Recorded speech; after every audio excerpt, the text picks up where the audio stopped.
Well, my goodness, Madam Deputy Speaker, what we've just heard just defies absolute logic. I mean, while Japan, Indonesia, China, even European nations are building hundreds of state-of-the-art coal-fired power stations, we're having the opposition sit here and say that it's yesterday's technology. What a joke. I mean, when mankind harnessed the energy of fire, it revolutionised the way humans lived their life.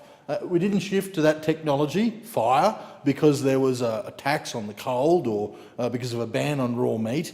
Successive technologies have driven economies since before the word economy was even invented. Each wave of technology introduced greater efficiencies, more prosperity and more leisure time, and more time to indulge, unfortunately, in non-productive, ideologically driven pursuits such as environmental activism. And yet here we are in the 21st century, being told by inner city greenies that North Queenslanders should be prevented from such a modern economy, prevented from having jobs. The link between affordable energy and jobs is undeniable. And our South Australia's peak energy group, Business SA, has confirmed power prices and blackouts were having an effect on business insurance expenses. And as Business SA Executive Anthony Penny told the parliamentary inquiry on Friday, they were, quote, unfortunately having an impact on employment as well. Now, a report was in the Weekend Australian which said industry lost $450 million in the wake of a statewide blackout in September when a storm downed transmission lines that caused a trip in wind farm power generation and overloaded the Victorian interconnector. Mr Penny told the parliamentary inquiry, if you look at today's future energy prices, we're still almost 30% higher than the eastern states. Businesses constantly tell us it's affordability that's the number one issue, followed by reliability. Businesses are now looking at how to better manage their staffing levels due to overall costs. No doubt impressed with the damage inflicted on South Australia's economy by a reckless pursuit of renewable non-baseload energy and the dumping of coal-fired power, the Queensland Labor government wants to follow suit, setting a 50% renewable energy target. Now, affordable energy is essential to maintain, much less grow any economy. The fact was recognised in a North and North West Queensland Sustainable Resource Feasibility Studies report, commissioned, I might say, by the previous Gillard Labor government. That report was on baseload power in North Queensland and the Dalrymple Agricultural Scheme. And the key findings in that report, commissioned by Labor, were that a major coal-fired power station would put strong downward pressure on electricity prices with a potential $836 million social cost benefit gain.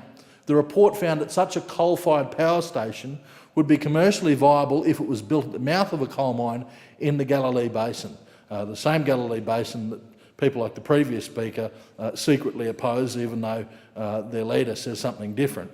The report in March 2014, the Australian Energy Market Operator reported that there would be a breach of the reliability standard in Queensland by 2020-2021.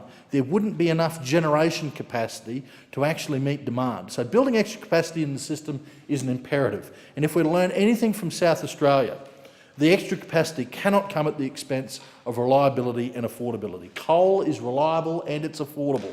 New clean coal technology means an ultra-supercritical generator can use a pulverised coal combustion system operating at higher temperature and pressure to generate reliable supply with up to 50% fewer emissions, 50% fewer emissions than conventional coal-fired generators. Now, using the new technology to meet increasing demand and to replace older, high-emission technology would seem like an obvious choice for anyone that wants to reduce overall emissions, but the hopes and dreams that the ideologues discuss over their double decaf soy lattes is not a reduction of emissions. The real goal for them, their end game, is an end to fossil fuels, an end to big business, an end to capitalism and democracy. These things they hate most: business, capitalism, the efficient use of resources. They've underpinned the great economies of the world, all the economies where lifestyle, where human achievement, where development have excelled. And in North Queensland, we are blessed with resources. One of the resources being coal in both the Bowen Basin and the Galilee Basin. The industry employs 44,000 people, and it pays more than $5.7 billion in wages. Even greater benefits gained through indirect employment, taxes, royalties paid to state and federal governments. Despite the fact that we're blessed with such resources, We don't use the coal ourselves, where we could get cheaper energy and more jobs as an outcome. Thank you, Linda. And call